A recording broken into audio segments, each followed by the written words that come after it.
सिद्धार्थपुर नाम के गांव में चिंटू नाम का बच्चा रहा करता था। वो बाजार में खिलौना बेचता था। बेचे हुए खिलौने से जो पैसे आते थे उसमें से आधे से ज़्यादा पैसा सेठ ले जाता था। चिंटू रोज़ थोड़ा बहुत पैसा लेकर घर आता था। चिंटू की पापा की मौत बचपन में ही हो गई। वो अपनी बीमार माँ के साथ एक झोपड़ी में रहा करता था। जो भी पैसा कमाया वो माँ के हाथ दे देता था। कुछ दिनों के बाद चिंटू की कारोबार पूरी तरह से सुन पड़ गया। एक दिन चिंटू की सेठ ने चिंटू को बुलाकर, क्यों रे चिंटू, क्या आजकल तुम्हें काम में मन नहीं लग रहा है? तेरी तरफ से तो मुझे एक फूटी कौड़ी नहीं आ रहा है। तू इस तरह धंधा करेगा तो मैं पूरी तरह से बर्बाद हो जाऊंगा। मुझे नहीं लगता है कि तू और धंधा कर पाएगा। कल से मैं तुम्हें खिलौने बेचने के लिए नहीं दूंगा। साहब, ऐसे मत बोलिए। आप मुझे खिलौने नहीं देंगे तो मैं क्या खाऊंगा? और ऊपर से मेरी माँ की तबीयत भी ठीक नहीं है। रहम कीजिए साहब, इस बार आपको शिकायत का मौका नहीं आने दूंगा। मुझे और एक मौका दीजिए साहब। यही बात तूने 1000 बार बोला। मैंने तुम्हें 1000 बार मौका दिया, पर इस बार नहीं। मैं तुम्हें ऐसे मौके देते जाऊंगा तो मेरा घर डूब जाएगा। मुझे माफ करो, तुम और दूसरा कोई धंधा ढूंढ लो। उदास होकर चिंटू घर वापस आया। चिंटू की बीमार माँ चिंटू के ओर देखकर, क्या हुआ बेटा? आज भी धंधा नहीं हुआ है? फिक्र मत करो, ऊपर वाला कुछ ना कुछ रास्ता दिखाएगा। सारे रास्ते बंद हो गए हैं माँ। सेठ ने मुझे काम से निकाल दिया है। कल से मैं खिलौने बेच नहीं पाऊंगा। इतना कहकर वो रोते हुए घर से निकल गया। वो काम ढूंढने के लिए तरह तरह के लोगों के पास गया, पर कोई उसे काम पे नहीं रखे। आखिर में वो एक बांस के व्यापारी के पास गया। चिंटू ने जब बांस को देखा तो उसे एक तरकीब सूझा और वो तुरंत बांस के व्यापारी के पास जाकर, सेठ जी, मैं आपके साथ व्यापार करना चाहता हूँ, अगर आप इजाजत दे तो। व्यापारी चिंटू के और अजीब से देखकर, तू इतना छोटा है और मेरे साथ धंधा करेगा? व्यापार करने के लिए छोटा या बड़ा होना जरूरी नहीं है सेठ, बस दिमाग होना चाहिए।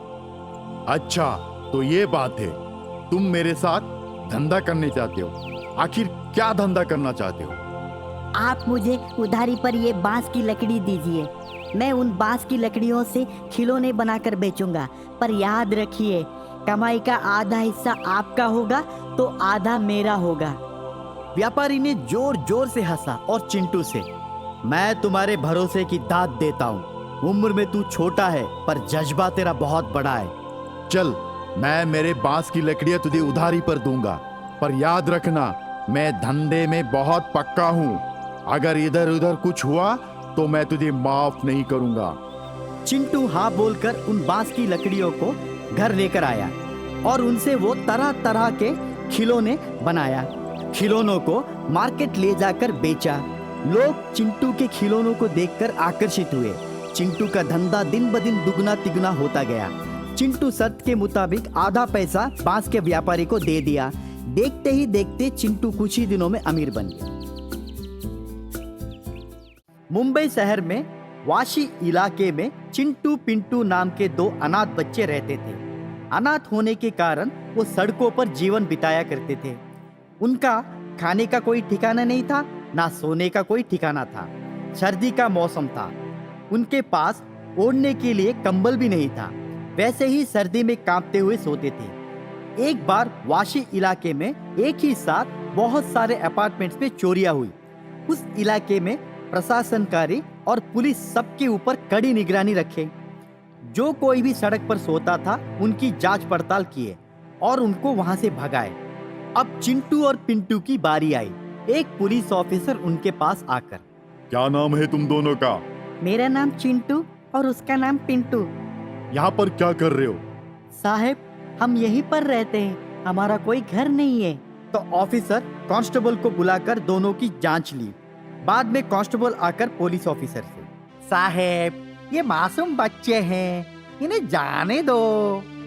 तो ऑफिसर दोनों के ओर देखकर अपने कांस्टेबल से, कामले, दोनों को ले आओ और गाड़ी में बिठाओ। पुलिस ने चिंटू और पिंटू को गाड़ी में बिठाए और उन दोनों को कुछ दिन के लिए बोस्टन स्कूल में रखे। बोस्टन स्कूल में भीड़ ज्यादा होने के कारण चिंटू और पिंटू को कुछ ही दिन में निकाला गया। चिंटू और पिंटू फिर से बेघर हो गए। वो दोनों मुंबई छोड़कर किसी और गांव में बसने का फैसला किए। बस में बैठकर वो एक निहायती छोटे से गांव में उतरे और वो चलते चलते जंगल के ओर निकल पड़े। घने जंगल में खूंखार जानवरों का भी सामना किए। बड़ी मुश्किल से वो दोनों जंगल पार किए। जंगल के बाहर उन्हें एक बांस की कुटिया दिखाई दी। थके मारे दोनों खाने की तलाश में बंद पड़े उस कुटिया के अंदर गए। कुटिया के अंदर जाकर देखे तो कोई नहीं था, पर पूरा घर सामान से भरा पड़ा था। खाने का सारा सामान था। 55 इंच वाला LED टीवी भी था, बहुत बड़ा फ्रिज, और उसमें चॉकलेट, आइसक्रीम और फल वगैरह भरे पड़े थे। एक आम आदमी आराम से जीने की सारी सुविधाएं उस कुटिया में मौजूद थी। चिंटू और पिंटू पहले से ही भूखे थे। बाद में वो भरपूर खाना खाए और टीवी लगाकर कार्टून भी देखने लगे। देखते देखते दोनों सो गए। अचानक आधी रात चिंटू और पिंटू को एक भयानक आवाज सुनाई दी।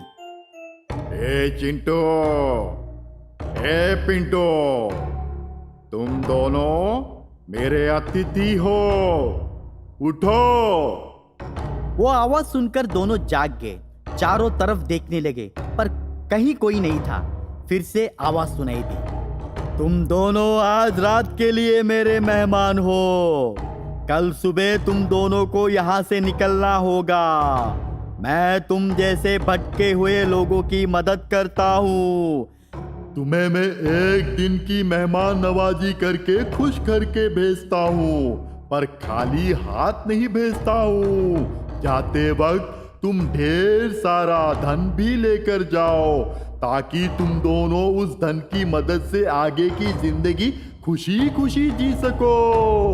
मेरा धन तुम्हें जिंदगी भर साथ देगा, पर याद रखना, जिस दिन तुम गलत काम करोगे उसी दिन तुम फिर से सड़क पर आ जाओगे। ईमानदारी से जिंदगी बिताओ। ये लो। इतना कहने के बाद तुरंत चिंटू और पिंटू के सामने ढेर सारा पैसा और सोने के सिक्के, हीरे, जेवरात सभी आकर बरसने लगे। चिंटू पिंटू दोनों इतने सारे रकम को कैसे लेकर जाए उस सोच में पड़ गए। तब मैजिकल हाउस ने हंसते हुए घबराओ मत, ये पूरे संपत्ति का मोल करोड़ों में होगा, और वो करोड़ों रुपए इस छोटे से ATM कार्ड में होगा, और इसका सीक्रेट पासवर्ड है। मैजिकल हाउस ने चिंटू और पिंटू दोनों के कान में चुपचाप से सीक्रेट पासवर्ड बताया। चिंटू और पिंटू ATM कार्ड से पैसा ड्रॉ किए और फिर से मुंबई जाकर कपड़ों का कारोबार शुरू किए और दोनों खुशी खुशी जीने लगे।